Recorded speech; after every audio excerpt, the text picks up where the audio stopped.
In today's discussion of the declassified gateway experience, we're going to be talking and getting really deep into transcendental meditation. And what I'm going to do today is link this to the work of Dr. Joe Dispenza because I've seen so many correlations when I first read this. It's what first came to my mind. Oh, they're talking about the same thing. So I've got some quotes from his book, Becoming Supernatural, that we're going to get into and explore once we understand what transcendental meditation really is and what the implications of this declassified document actually have, because it actually is immense. Okay, so let's just get right into it. As we've done before, we're going to just read directly from the document, and then I'll kind of explain what's going on as I go, as I see fit. Because you're getting the commentary, because I know people have already read this, as I said in previous ones. It's not about reading it to me, it's about also explaining what's going on and linking them and linking them. So, 3, transcendental meditation. On the other hand, transcendental meditation works in a distinctly different fashion. And they're talking about different than hypnosis. In this technique, intense and protracted single minded concentration on the process of drawing energy up the spinal cord ultimately results in what appears to be creation of acoustical sanding waves in the cerebral ventricles, which are then conducted to the gray matter in the cerebral cortex on the right side of the brain. Okay, so basically, when you have transcendental meditation, if that was just a lot of words to you, there's acoustical standing waves that are generated through the meditation. So that's just what we're working with so far. As a result, according to Bentov, and we've talked about who Bentov is, these waves will stimulate and eventually polarize the cortex in such a way that it will tend to conduct a signal along the homunculus starting from the toes and on up. So we've talked about the homunculus when we talked about hypnosis. I think I still have it over here. So yeah, if you're visual, it's just there's different parts of your brain that control different functions. So if it starts at your toes, then we got to find toes on the diagram. But again, if you can't see it, it's not really that big of a deal. All right. So, and if this isn't making sense to you, just stick with me. If you're like, this is a lot of technical words, I don't get it, I will explain afterward. I'm trying to cover it so that if you understand it, you get it. But if you don't, I'll explain it. All right. So now I got to find where I was.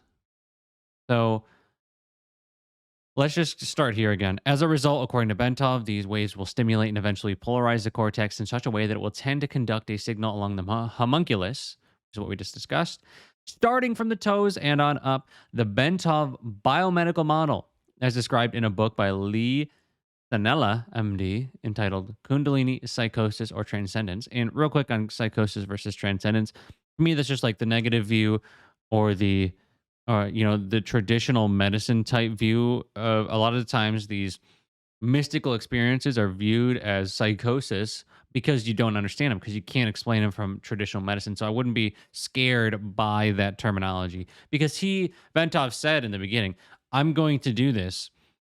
Like he said, I'm going to do this. The point of this document is to basically explain to people this is something that can be scientific, and it's not he said in the intro, it's not a cult. It's not meant to be a cult, because when you think of it that way, then it scares people, or they won't even start to see it. They won't even look at it, let's say. Okay, so continuing on. So in the book, which is the Kundalini and Transcendence, states that the standing acoustical waves are the result of an altered rhythm of heart sounds, which are occasioned by prolonged practice of meditation, and which set up sympathetic vibrations in the walls of the fluid-filled cavities, which comprise the third lateral ventricles of the brain. If you don't remember what sympathetic and parasympathetic are, it's a part of the autonomic nervous system. The sympathetic is like, basically think about it like this. The easiest way, when I was researching this for today's discussion, this is a realization that I have.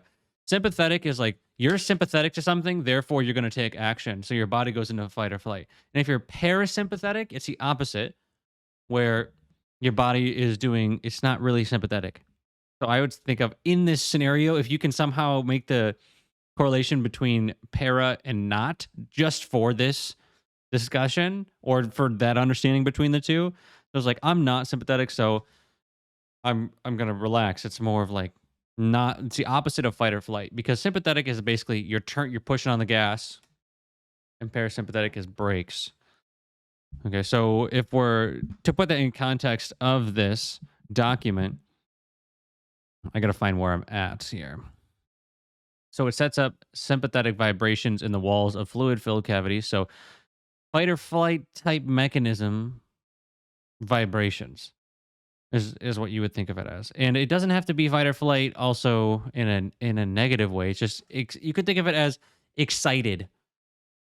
Like, things are happening. And we'll talk about gamma brainwave states and what that actually means in just a moment. So things are getting turned on instead of getting super relaxed.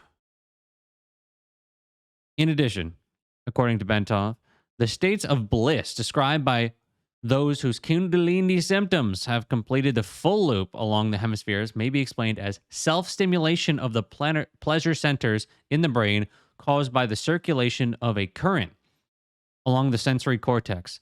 Bentov also notes that most of the described symptoms start on the left side of the body, means that it is mostly a development occurring in the right hemisphere. So left side of the body is right hemisphere, and then right side of the body is left hemisphere. That's kind of how the body works. Although normally a period of meditation. So now this is basically the gist right here. So if you haven't been paying attention that much, this is like the part that I wanted to get to. Although normally a period of meditation involving intense concentration and practice for 5 years or some is required to bring up the Kundalini, Bentov states that exposure to mechanical or acoustical vibrations in the range of 4 to 7 hertz cycles per second for protracted periods may achieve the same effect. That's huge. That's huge. I want you to understand how huge this part is because what he's saying is that once you just get into the 4-7 hertz, this does the job for you. You thought that you had to meditate before to get these effects, and you can, and it can happen. What we're saying is that there might be a little cheat code. There might be a little cheat code in here where you can basically skip all the work, and if you just are exposed to mechanical or acoustical vibrations in the 4 to 7 hertz range, which, by the way, if you're wondering what is in the 4 to 7 hertz, it's the theta. So theta brainwave states are the key here. So if you are exposed to theta brainwave states consistently, something can just happen and it can seem out of the blue, but it might necessarily not be out of the blue because you have something going on, and it's perfectly described in the next couple sentences. Bentov cites as an example repeated riding in a car whose suspension and seat combination produce that range of vibrations, or being exposed for long periods of time to these frequencies caused, for instance, by an air conditioning duct. So if your air conditioning is putting off mechanical or acoustical vibrations that are in the 4 to 7 hertz rate, it's something that you don't even think about. If that does happen, you could just have a Kundalini transcendence, an awakening, just all of a sudden. And we'll get more about what that actually means because it might not be clear what a Kundalini type experience is, but we're getting to it. We're getting to it. He also notes that the cumulative effect of these vibrations may be able to trigger a spontaneous physio Kundalini sequence in susceptible people who have a particularly sensitive nervous system. So if you have a sensitive nervous system, you can have accumulation of all these, and then you can just have like a spontaneous type of it happen. So when we talk about what is a Kundalini awakening, I think it's different if you're asking the document or if you're asking Dr. Joe Dispenza, which is one of the leading researchers on this type of thing. And he wrote a book called Becoming Supernatural, which I read many years ago. And I don't have the book on me because I'm not at the place where my books are right now. But that really doesn't matter. Anyways, so as we continue on, now we got to relate this to Dr. Joe, and it is very much related. So what we're going to do is I'm going to read you a part from his book. Okay, this is a quote from his book. So, with all that in mind, what we just talked about, that acoustical standing waves are generated by things outside of you that may cause an awakening.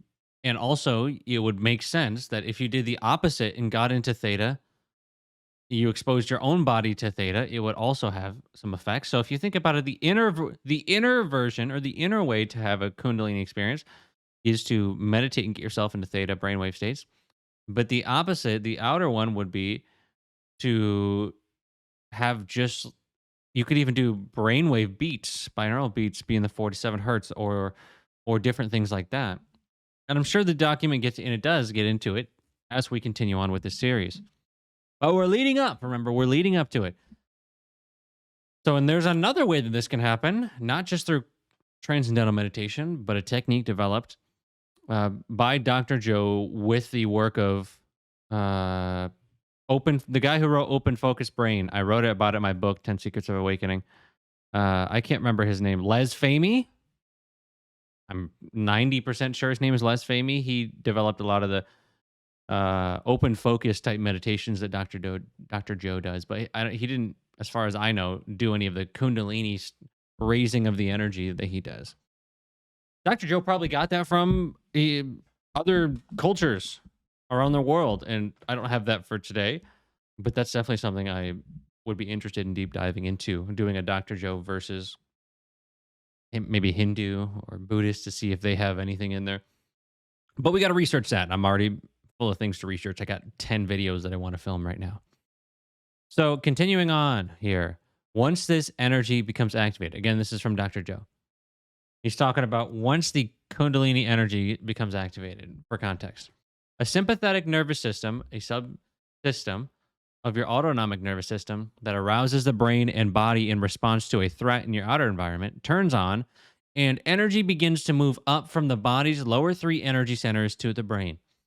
But instead of the body being aroused because of some external condition, you are turning on the sympathetic nervous system by passionately engaging with breath, or engaging the breath from within. Wait, hold on a second. That sounds like what we just read in the declassified document. There it is, folks. There it is. Okay, so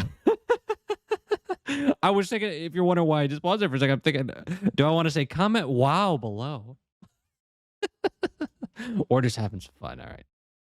So continuing on. If somebody comments wow below, you're a legend, absolute legend. So he's saying the same thing, that you activate the sympathetic nervous system, and it's set up here. We're going to read that part again. So the practice of meditation, which set up sympathetic vibrations in the walls of the fluid-filled cavities, which compromise the third and lateral ventricles of the brain. What's he saying? When you activate the sympathetic nervous system, you can actually do that with breath from within. So it's a very interesting correlation there. As the sympathetic nervous system starts to merge with the parasympathetic nervous system, another subset of your autonomic nervous system that relaxes your brain and body, such as after a big meal, it is as if traveling energy from the lower centers is put right up there. We're just going to say that. I don't even know if YouTube wants me to say that word. So if you're on video, congrats. But it's going up. It's going up. And I mean, it's a scientific word. It should be fine. But anyways, when this energy reaches the brainstem, a gate called the thalamic gate opens up, and all the energy is permitted to enter the brain, all that energy. So once the energy, so what he's saying here is a little bit different. He's, in the declassified document, there's no talk about energy centers. But he's saying that what happens is that the energy from the lower energy centers is pushed into the brain, and this is the energy. That's where it comes from. There's really no explanation in the declassified document. And remember, Dr. Joe's stuff came out way later, so I would say this is way more up to date than the documents. It's just written a little bit different, of course. So once this energy that was initially stored in the body enters the brain produces gamma brainwave patterns We've recorded many students producing gamma brainwave patterns during this breathing technique. Gamma brainwaves, which I call super consciousness, are notable not only because they produce the highest amounts of energy of all the brainwaves, but also because that energy comes from within the body instead of being released in reaction to a stimulus in the environment, the outer world. Okay, so you enter gamma brainwave states when that energy gets pushed up into your brain. Your brain's like, "Oh yeah, all right." Literally. Okay, so here's a chart if you're on video. Gamma brainwaves are 31 to 100 hertz. That's very much depending on which chart. There's a billion different charts. And so I would say that it's just the highest, very, very high frequencies. I wouldn't worry too much about the numbers on gamma and all that, but it's the area of insight, peak focused, expanded consciousness. So it's interesting because it says in the declassified document, the states of bliss described by those whose Kundalini symptoms have completed the full loop along the hemispheres may be explained as self-stimulation of the pleasure centers in the brain caused by the circulation of a current. What's the current? Maybe the current is the energy from the energy centers, as Dr. Joe is saying, along the sensory cortex. Okay, so you're probably wondering, what is this breath stuff if you've never heard of it? Which, if you haven't, that's okay. We'll get into it really quickly here. How can you do this? This Dr. Joe stuff.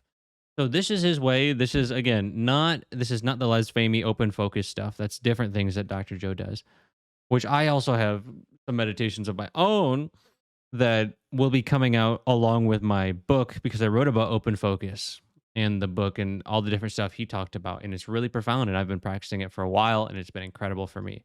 So the open focus meditations are really great.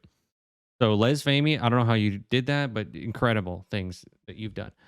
So as you contract the intrinsic muscles of your body, this is a quote from his book as well. As you contract the intrinsic muscles of your lower body, at the same time, take in a slow, steady breath through your nose while placing your attention on the top of your head. You accelerate the movement of cerebrospinal fluid towards your brain, and you begin to run a current through your body and up the central axis of the spine. And I want to remind you there are charts for these. There are diagrams that he has, but I didn't want to have any problems with that. So I'm like, you know what? We'll just skip those. If you want to look those up, those are in his book. And I definitely recommend that you check out his work. It's some of the most profound work out there. Pre and profound. Is profound a word? It is now. Let's go. Okay, so continuing on.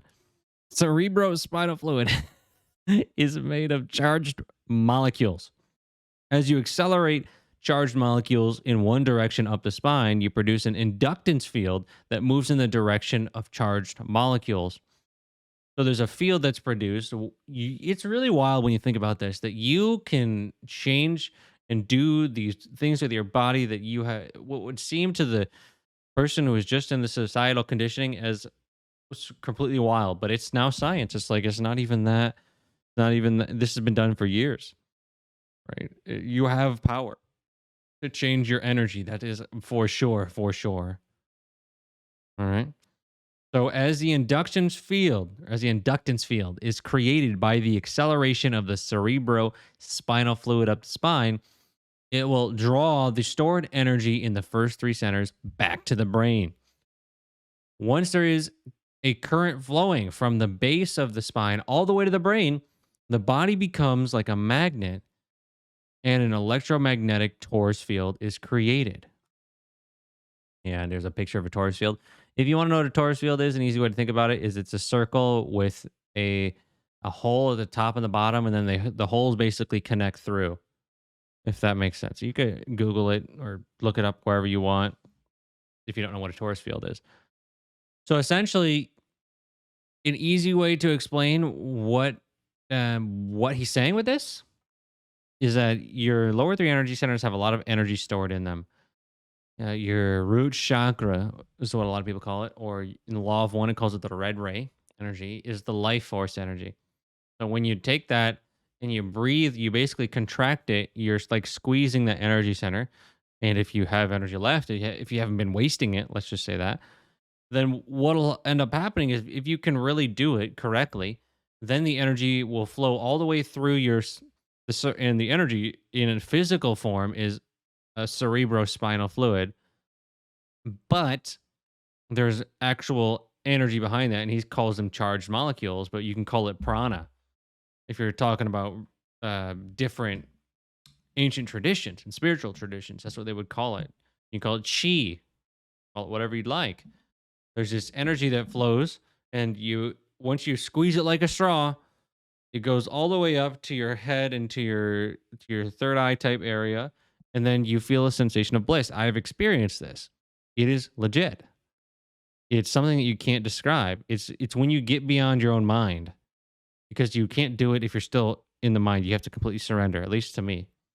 And once I completely surrendered, I was like, wow, this is wild. And it was such a transcendental experience. It really was for me. So this works. This works. Now, I haven't had a specific, I mean, I have had experiences where kind of like random, kind of what feels like a Kundalini bliss like state, but there's no explanation. But I would just like to remind you that these things can happen at any time. And the gist of this, the point of this discussion was to link Dr. Joe's work and see that, oh, there's many different ways for this to happen. There's many different paths with transcendental meditation to being one of those. And then Dr. Joe's way is being another one. And then meditating and doing the Kundalini energy type work, Kundalini yoga, that's another way. And they're all different ways, but they're all getting at the same thing, that there's energy that gets released and moved into the brain through the declassified document. They're saying 47 hertz vibrations outside of you can cause that to happen. But you can do that yourself. You can get yourself into those states, and then that might actually cause it to happen. So open your mind. You obviously have if you've watched the video this far, so I appreciate you. If you enjoyed this video, drop a like for me if you're on YouTube. If you don't mind, consider dropping a like. Consider subscribing as we continue to break down this document. This is just one of 30 plus more videos I'm going to do on this. So we're getting along. I'm going slow on purpose because I want to dive deep into it. This is what these videos are meant for. I don't want to do a whole video all of it at once because I feel like I would miss so much. Because how long have I been going right now? I've been going for 24 minutes right now is what it says. So can you imagine how long it would take? And there's a lot of research behind it and all that. So we're going to continue to do the research to link the different things to this. We're just getting started on this. And, in the next one, we'll talk about biofeedback. And the previous one, I talked about hypnosis in the introduction. If you haven't watched those, highly recommend checking those out. Otherwise, I'll see you in the biofeedback video or whatever video I see you on next. Or if I don't see you, it's all right too. In the next video, we'll get into more stuff. Be there, be square, do what you want. See you in the next video. Maybe. Okay, bye.